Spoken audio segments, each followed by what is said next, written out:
But, yeah, first and foremost, I would like to say that. I'd say our thoughts and prayers are with everyone in Las Vegas, everything they're dealing with and things that are going on with those families and things. And, you know, we sit and talk about a football game. We talk about our jobs and everything that goes on and how quick things can happen and what happens in this world. And it's a shame. And my hearts and prayers and thoughts go out with everyone involved in that situation. And, you know, hope everything turns out for the best as much as it possibly can. God bless them. After saying that, after looking at the film in the Wake Forest game, very proud of our team in one way. I thought they competed very hard in the game. I thought we learned to make plays at the right time when we had to make plays, which is something we had to get over, making some third down critical throws, converting, you know, the last drive. Great job in special teams with a great punt, great 3-and-out. I thought the defense, even though in the game at times played really well, gave up a couple plays, but then had 3 straight 3-and-outs at the end of the game when it was very critical. I thought our kids wanted to win and competed extremely hard. And we made plays on offense, on special teams, on defense at critical times in the game. Now, saying all that, like I said, offense, we had way too many tackles for loss. Got to stop the penetration. Got to get communication with the guard and tackles and his guys when they're together, which they know just in technique things. Had a couple guys get banged up, but that's no excuse. I think also we got to clean up some blocking outside at wideout. We had some chances to make some really big plays on some things that really could have came out and helped us a bunch there. We got to get that, got to do a better job in that regard. But still ran the ball for positively for over 200 yards at times in the game. Did some real nice things there with physical in the game. James made plays at the end when he had to. Red zone opportunity. We had unfortunately in the game we had 2 touchdowns called back. That was taken off the board, which I think were very pivotal situations. One would have put us up 8. One would have been an opening kickoff touchdown that put us up and had great momentum coming in there. You know, got to get some of those things. We'll look at those things and get their opinions back from what was called and how it was called, and see what we did right, and see what we did wrong. Defensively, though, I thought we played the RPOs good. I thought Kyle Myers really stepped up and made some plays, went in the slot and played the little guy really good, allowed us to free Derwin up. I thought Matthew Thomas did some outstanding things in the game. Had 10 led us in tackles, had 2 sacks, couple tackles for loss. Did a really nice job. I thought Tavares McFadden played one of his best games of the year. Played really good in that regard there. It was good to see D-Jack finally getting back in shape and getting healthy enough to go out there and play, and I thought he had a great mindset and played well when he played in the game. Derek Nottie did a really good job clogging things up inside in that regard. Rick Aguayo, I think, was the special teams player of the week in the conference, was outstanding in kicks, making 4 kicks, was outstanding in that regard, the extra points. And as you come down to that an extra point was as big in that game as anything. And they had missed one, and we had another outstanding kickoff return by Keith that set up when we were down 9 points. They set up a return back, and our guys responded very well in that regard. Punting the ball, I thought Logan was outstanding. He had the one punt that come off the side of his foot. He had to drop it, just come off his hand wrong. But Heather had some really nice punts in the day. Thought he punted the ball extremely well. Thought we covered well except for that one. And they had the bad penalty right there on the side by Hampshire, which we had them pinned up because they had a clip, and then we got 2 penalties that we could really pin them back. We got to eliminate those penalties. I had a big one on the screen that was there, and we'll see what the interpretation of that one is. That was a very pivotal thing, but I thought our kids competed. Thought we made good adjustments at halftime. Come out, got a great stop on defense. Had a heck of a drive on offense to get back and get control of the first drive of the second half. Finished the first half like we wanted. You know, finished the first half, started the second half. A lot of positives. And there's some things that are very close, and some things that, you know, things like I say, some things are close, but they can be far if you don't get them corrected. And we got to get better in a lot of those areas. We got to eliminate the tackles for loss and some of the sacks. And like I say, 1 or 2, James got to get rid of it. But at the same time, we got to protect a lot better and give him some decisions. And we had a couple chances down the field to make a couple plays. We had a big drop on a post route early in the game there that we had a chance that we could have made a play, and we're just inches. So we got to keep fighting and do those things. But again, happy the way we competed, found ways to make plays when we had to, and that's a huge step. Now we got to take the next step as our opponent is really good. Miami's a heck of a team. You watch them on defense or defensive fronts very well. The linebackers are very experienced, very athletic in the secondary, very quick. Playing so much man coverage now, you can see they have confidence in those guys.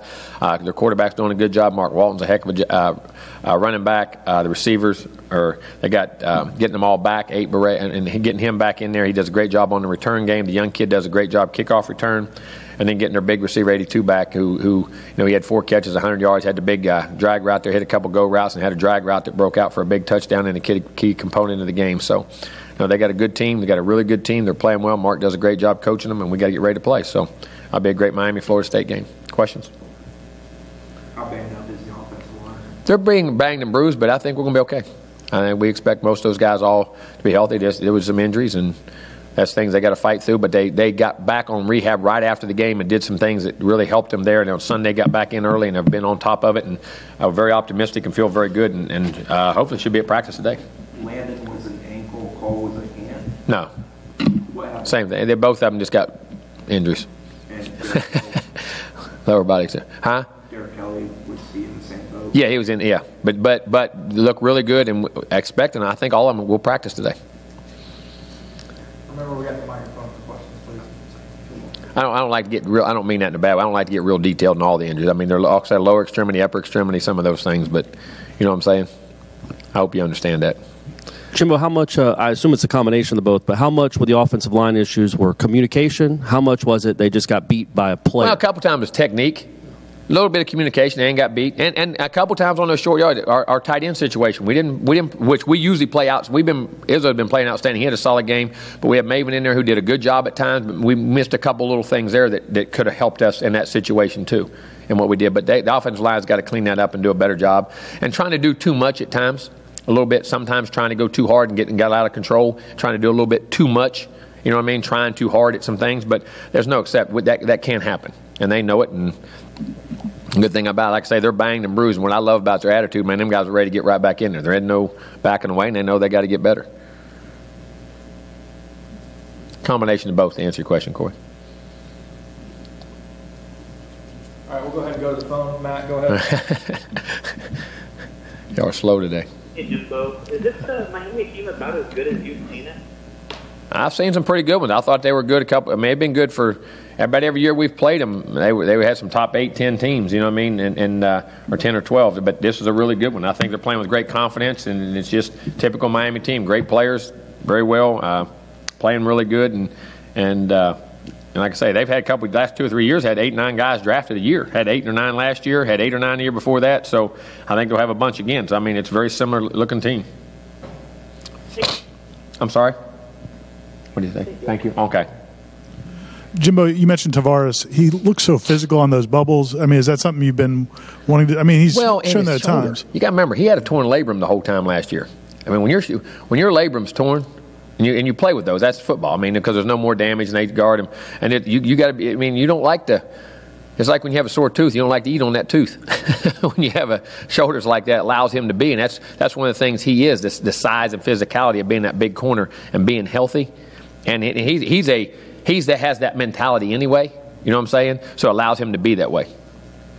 As far as Ricky's concerned, have you seen anything different in what he's done at practice, or maybe an extra bit of confidence? Well, I mean, I think when you have success and working it real hard, we were pressing the times and the kicks and the protection, and it's things that we kick every day. We kick every day with rushes and live rushes every day, at least a couple to get those things done. And he just put in a lot of good hard work. And like I said, the first game in the Alabama game, you go back, that had nothing to do with Ricky. That was a block that I don't care if the greatest kicker in the world would have kicked it. It was going to be blocked, and then he missed the first one, and he had success. So just a matter of getting back in the groove and getting it done. Jacquez had a big run. Cam had a big run. I didn't mention that. Jacquez is outstanding in the game. Jacquez is outstanding in the game. I mean, catching the ball out of the backfield, blocking, picking up blitzes, running with authority, running physical. That goal line run he made down there, I mean, pushing the pile. And I'm going to tell you didn't notice on those screens that being tackled about 7 yards deep on a 3rd and 9 or 10 and taking his body and running through tackles and getting that extra, I thought he was outstanding in the game. I really do.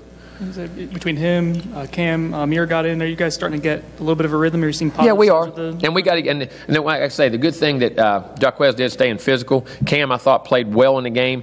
Again, and we'll talk to him. Every run's not a touchdown, and he's got to take some of those runs. And a couple of those losses and some things should have been 1 yard gains or 1 yard losses. It ended up 7 or 8 yard gains because he keeps wanting it, which is. Listen, you'd rather say whoa than giddy up. That's a learning curve part of growing up and learning to play. And I said this before. I had the same thing with Dalvin. Dalvin would come off frustrated and mad, and he'd have a 6 yard run or a 4 yard run or a 3 yard run sometimes. Listen, that's what was there. That's a good play. And, learning to just understand it and just keep doing those big plays. His big plays will come. And he's doing some outstanding things. How long did that take Dalvin to? I don't know. It was, wow. Remember, Dalvin wasn't even playing at this time. I mean, he wasn't even getting reps, and I mean, very little. You know what I mean? And so, it was over halfway through the year or more, and we hit it. But we also, were very experienced at quarterback, and people had to take pressure off of him because we were throwing the football so well, and you had Jameis, and it wasn't the same kind of burden either. Jimbo, when you've been able to have success, and our thoughts are with Dalvin today too. I don't mean to interrupt. Too bad to see what happened to him yesterday too. Jimbo, when you've been able to have success against a rival for a little bit of time the way you guys had, does it mean something to your team, especially the upperclassmen, the seniors, to kind of be the ones to keep that going? Oh, no. I mean, you always want to keep that going. I mean, you because you understand the importance of the rivalry. It's one of the reasons you play it for. It's one of the great rivalries in college football. And the thing about it, you have great respect for Miami. Listen, they're a great team. They do everything. I mean, this game is always a physical, hard fought. And it's one of the things I always loved about watching it. When I wasn't part of this, I mean, you saw the intensity, and I think you'll see the same thing. But yes, it's definitely, you want your legacy of how you play against them to be very good, just like they want their legacy to be good against Florida State. Jimbo, when you went back and watched the film, what did you think of Blackman's performance? He played a solid game. Had some things that he could have done better. There was a couple things, and it was interesting. Some things were just a hair off on. Like even on protection, where they made him move off a spot. In other words, and it wasn't a bad block. We're just running the guy back, and he has to just move off a spot, and it caused him to be just a tad late on a throw. And we run a good route. I mean, that's it. We run a good routes, get open. Maybe he has to move a tad off, or when he's there, the route don't quite get. I mean, it's very close in a lot of areas. And I thought he played a solid game because, listen, he had one thing, a little better ball security. Got stripped in the pocket one time when he went to throw. You got to keep those two hands on the ball no matter what. You got to take it, and when there's pressure, but didn't have a turnover. Made big third down throws at the end. When the game was on the line, threw a dart to win the game. In the second game out on the road on a victory against an undefeated team. And what we did. So, I mean, I was happy. There's a lot of positives, but there's a lot of things in which we have to improve and get better. There's no doubt. Communication on the field, things like that. He did a real nice job. Saw blitzes, saw fronts, saw different things, and could communicate coming off. Could have made a couple decisions in a different area. And had some plays to be made there, and we dropped a couple. And I think that's a matter, too, because the way that game went, then we did get in a rhythm. He hits a screen, we pick it up, and you start to get in a rhythm, and all of a sudden you get a penalty. And you get that. And there was never a rhythm. I said this after the game was kind of a game of extremes, where you made big play, and then, both teams would do it. You know what I mean? Get it, and all of a sudden stop or have a penalty or have something in that way. So we got to get more consistent, which I think will help him, get in a better groove as our team does. But he's got to do that, too. So he was okay in the game. But again, y'all go out there and turn it over on the road, playing a good heady game, making a throw to win the game, making a big third down throw, and 2 drives in the fourth quarter that he led us down to points when we were behind. I think it's a big deal. Jimbo, referring to that 3rd and 20 pickup, how big was that? And was that the primary? What was the? It was a route. It was vertical routes, and they had a half, and he stuck it in a hole and felt very comfortable with the way they rotated the coverage and had enough room over there and stuck it in there. Had an option on the other side too, but that's the one he went with. And what I loved about it, he was he had conviction in it, and he threw it with authority and didn't second guess. Which young guys at times will do that. You know what I mean? It's big. I said, listen, live the moment. You got to go play, and that's what I love about him in the game. Even when things don't go well, he has the ability to respond back and not go in a shell. You know what I'm saying? Because that could have been a frustrating game. You know what I'm saying? About how we were doing, things were going on. And you get frustrated and think, I got to do more, and all of a sudden you throw a pick. So from that standpoint, guys, that is a huge, huge development for a young player. You're in a tight game like that, even when things aren't going well, you can feel, I got to win the game. And you try to do too much, as I say. You know what I mean? And make a critical mistake. But he made a good decision, and stuck it in there and made a heck of a throw. And Keith made a heck of a catch. Keith made 2 big plays in that game. Having that catch and that big kickoff return was great. Jimbo, you mentioned Derek Nottie earlier. How much is it helping him to have Fred Jones, Arthur Williams, the guys behind him that keep him fresh? Oh, no doubt. You have to have a rotation, and you got to develop players for the future. And Marvin even getting there. Marvin got in there more and more plays. He got in there 7, 8, 9 plays, who's doing a really good job. You can see his development coming on. Stanford Samuel is another young freshman who's doing some really good things. Again, getting Amir back in the game at running back, getting a 3-man rotation, I think is really good. I mean, you just got to keep developing, getting Maven back on the field a little more. You know what I'm saying, in some areas. I think that's all really good. By the way, I thought Vickers, if you could look at that film, Vickers did a heck of a job inside blocking and doing some really nice things in that football game. Going back to James, when you said, not going into the shell, is that kind of half the battle? Oh, no doubt. Because when you're young, you feel like you get, all right, you're the quarterback. I got to go do everything. I got to go, and it's young, and you feel like, okay, I'm the new guy, so they're going to expect. And then the expectation, here's a quarterback's job. Put your team in position to win the game. And sometimes that means maybe it's not making plays all over the field. It's making good decisions, making smart, intelligent decisions with the ball. When it's time to be aggressive, you're aggressive. But if you do it aggressively intelligent. So the missiles are in the right place, making the right checks, being patient. You know what I'm saying? And I thought he had great patience, showed great patience in the game for a young guy. And there's some things I definitely want him to do better. But at the same time, that's a huge growth. And you don't feel that pressure to go out there and do too much and make a huge mistake. That's a huge growing point and maturity thing for him, what he went through this weekend. Jimbo, what can be done to get Nooney more involved in the offense? Well, get open, run good routes. Plus, he's involved, I promise you. Him and Izzo, we had about 6 balls called to the tight end. We had a nice one. They tackled him. Boy, that one, we got that interference when they tackled him. We had a chance to have a really big play. And we had that one. And, got to catch balls, got to get open, got to work on how his routes. He ran a great corner route that time. And he had to move off the spot. And the one we had to throw up and ended up being like a double catch. That was because James, we'll keep throwing it to him. And you got to develop. We had about 8 or 9 routes called to him. He's a kid that thinks he's probably one of the best receivers in the country. How frustrating has it been for him? Does he talk to you? I'm sure you don't care, but does he talk to you about getting the ball? Yeah, I do, because it's our team. Right. And him making plays, but at the same time, he's got to run the routes right. He's got to be in the right place and do things, which he's doing. He's practicing very hard, and we'll get in the rhythm and do it. It has been just the last couple of weeks. It's been Auden and George. Happened to be the week before. There's opportunities. In the first game, he had some opportunities. And where we were there, this game it wasn't. There was some there. We called for him, and somebody got open. We couldn't. We had pressure, or things. If you go look at the film, sometimes he'd get open, or any of them, we have a pressure. All right, then we'd be ready to throw, and all of a sudden they'd slip, or just typical things. You got to get in sync, and it's not that far off. Has he taken a step from last year at this time till now? Well, he's working. Yeah, he's getting better. He knows what he's doing a lot better. All right, we'll go back to the phone for Chris. Hey, Jimbo, how you doing? Fine, how are you? Doing great. Talk about Miami's defense. Is this the best defense you've seen in a very long time? Because they got a lot of sophomores and Perryman and the other guys. But is this the best Miami defense you've seen? It's one of them. It definitely is. They've had a lot of guys. They had a lot of guys drafted last year off that defense. Had a lot of those guys, but they've had a couple of them up there. But yeah, their front, the way their front's playing, Jackson and Thomas and them upside, Norton inside. All those guys, the 3 linebackers, are doing a heck of a job. Secondary. It's definitely one of them. They're a really good defense. They really are. Thank you. Thank you. Jimbo, you guys, I don't think you've run that well against Wake Forest in the last few years. We haven't.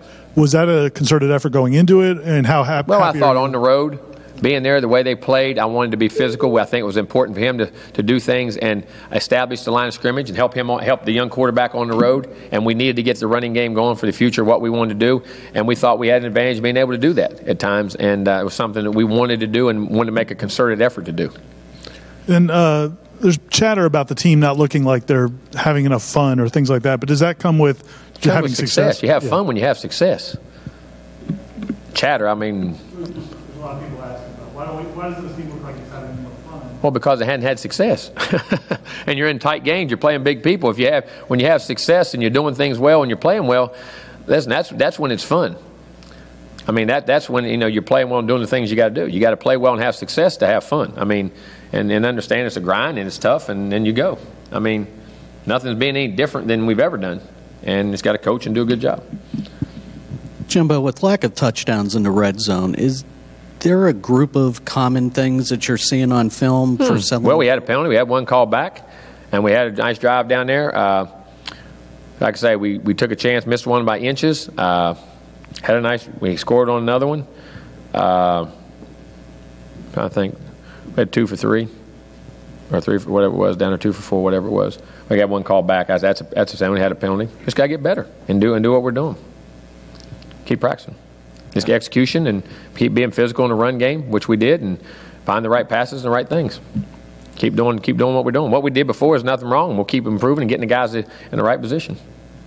Jimbo, for Amir to get carries late in the fourth quarter of a tie game, what's that say just about the progress he's made and the trust he's earned? Have great confidence in Amir. You have great confidence in him. I've said it all along. He's going to be a huge part of what we do. We're only 1/4 of the way into the season and what's happening, and just got to, he'll keep getting his at-bats and the things he does. And he was in the game a bunch at NC State. If you go back, we threw a screen to him. We had a big play to him that we didn't get protected, and then we had a couple other runs that we had RPOs with that had a chance. I have total confidence in Amir going down there and doing things. Jimbo, what's impressed you about Malik Rozier? Composure, decision-making, athletic. He's improved every week throwing the ball down the field. And again, he's great run action, naked boot guy, good on the RPOs, decision making, accuracy. I mean, he's done a great job keep taking care of the football. Hasn't made many mistakes.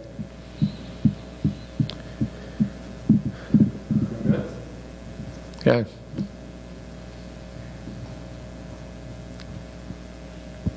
Jimbo, you coached against Miami when you were at LSU. I don't know if you coached against them at other places, but does it feel? It has to feel different here. Into the 2007 game, is that when you first got the sense of the FSU Miami rivalry as actually being a part of it? It is different, but when we played them before that game, we played them in a bowl game. I think in 2005, we were both top 10, so it was a pretty intense deal before that one. But I mean, it is different here. I mean, but I know it's not. I don't know if it felt any different because I knew the history, and I was, I love Florida State, and so I kind of lived a lot of those games with them at the time. You know what I'm saying? So I mean, it's like any other rivalry that you've been a huge part of. But I felt it myself because of just I think my knowledge of Florida State. I don't know if it was anymore, but I mean, I understood the importance of it and how big it was. Weekly officiating question on the one where they reviewed the. Corey's mad at you. he had the thing. See, yell at him, Corey. They write an article on him, Corey. They reviewed a long catch. Were they checking to see if he was in bounds before the catch? There was a completion, and then they reviewed it, and then they went to a timeout. It looked like you guys had momentum, and then. Oh, yeah, that he stepped out, and then did he reestablish, because he got pushed out, did he reestablish back in bounds, which is a big momentum swing, too, which is And then they went to a media timeout. I know. I know. And then, I thought there was a couple situations in the game which they hurried a punt team on and didn't cover the ball, because that's like a personnel change. So you got to let us substitute. I mean, they ran them out, so I couldn't. I mean, we had to. And then once on a penalty, they moved the penalty, that's their officials. I mean, I like those guys. They are, but they moved the ball back on me. So I made a third call based off where they moved the ball. Then they moved. Then it says decline. Well, then I couldn't. They moved the chain. I didn't know what down and distance it was, and they didn't communicate it to me. So I got to waste a time out in the red zone, because that's a critical call, and we ended up getting a first down on the play. I believe the next one, I think it was, but that. And saving those, you saw in the second half by saving those 3 timeouts how critical that was. But in the first half, we had 2 situations that I didn't know what was going on, and it was not from anything that we did wrong. You know what I'm saying? That was critical on that. But when you stop the game, I understand getting it right, but man, I just wish we hadn't go to a commercial timeout. You know what I'm saying? To get that ruling that he was in bounds and go. But they made a nice call on Derwin, not knowing that was a targeting too. Going back and reviewing that, and that was a great review. It's the 30-year anniversary of the 1987 Miami-Florida State game where Bobby went for 2, 40 seconds left, down by 1. In those rules, would you have gone for 2? Throw a play-action rail route. I don't know. Try to throw it to Pat Carter in the right end zone. Yeah, and I think Ronald Lewis was wide open in the middle of the field. But it's not. It was a post trail. You say that, but it's not. Wasn't a read on the play, and the quarterback can't see it because he got his back turned to it. Would you have called? The play. Would you? I'm sure you ran that play. Would you have called for? Would you have gone for 2 in that spot? Would you have kicked the field goal? That's a heck of a thing. I mean, listen, Bobby did it. He wanted to win. And he always said the story. He sent the field goal, the PAT team on. The players talked him out of it. You know what I mean? Because they wanted to win and have the win. And I understand because they'd had the lead the whole game.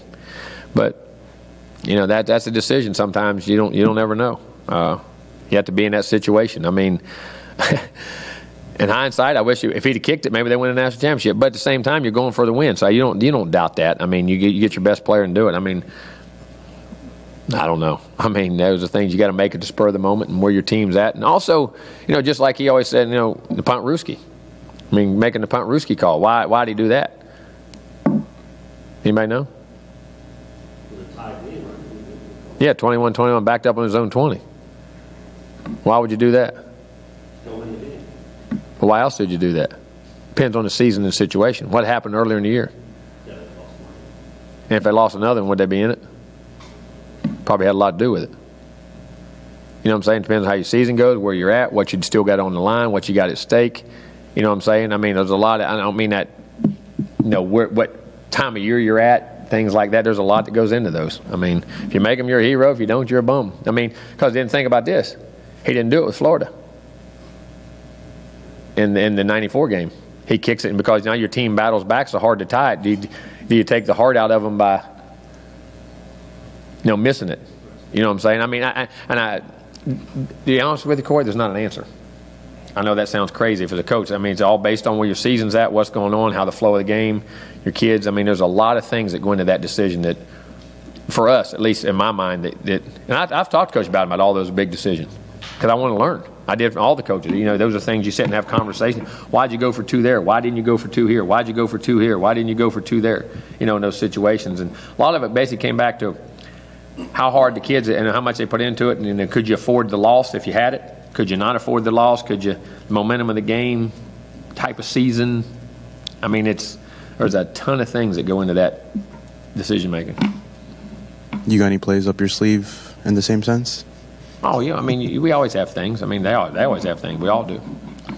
Wanted to ask about your post-game speech to the players. I guess we'll find out this week or the rest of the season how they respond to it. But after the game, after that game, and what you said to your players, how important was it for you to just grab your attention and hope they grasped and soaked in that message? That's what you do with all kids. Hope they listen and learn, and don't take anything for granted, and understand what just like when you sit in front of them every day and you talk to them. Are they hearing? They just listening to the words? Are they hearing the words? Or are they listening to the words? You know what I'm saying? There's a reason we talk. I mean, and it's that's kids, and that's the way you are with your own kids. You know what I'm saying? I mean, it's everything, and understand how much we care for them, but understand when they do things the right way, and how we can put our minds right and do put everything in the past and go. You have a chance to do things special. Coach, just beating Wake after the way the season started, do you get the sense that your players are going to use this as a turning point in the year? I hope so. And I think it's a learning curve, and I think it definitely felt good. I just know this. I mean, how they felt in that locker room. That's what we talk about a lot of times. How do you want to feel afterwards? Now work backwards. I mean, the feeling you want after the game, but just the big thing is put your heart and soul, prepare for it, and put your heart and soul in everything you do. And I promise you this, listen, they may make mistakes when we get mad. I do too. I get frustrated as heck. I mean, mad. But do we ever think they do it on purpose? No. But sometimes you do. You got pressure. You got things that go on. You got reads. You got some guys learn a different guy. Some guys can deal with pressure. Some guys can't. Some guys got it. And then they get confidence. And all of a sudden, that same player 3 weeks later looks like he should be. He's a 9-time All-American, and 3 weeks ago he can't make a block, or he can't make a tackle, or he can't make a catch, or he can't run. It's not. They're there. It's just you got to put them in, and they got to get confidence, and they got to do it. And I know that sounds crazy to y'all. Why can't you do that? Well, why can't anybody do that in anything? That's life. That's what you got to fight through, and that's what we're doing right now, fighting and grinding through that.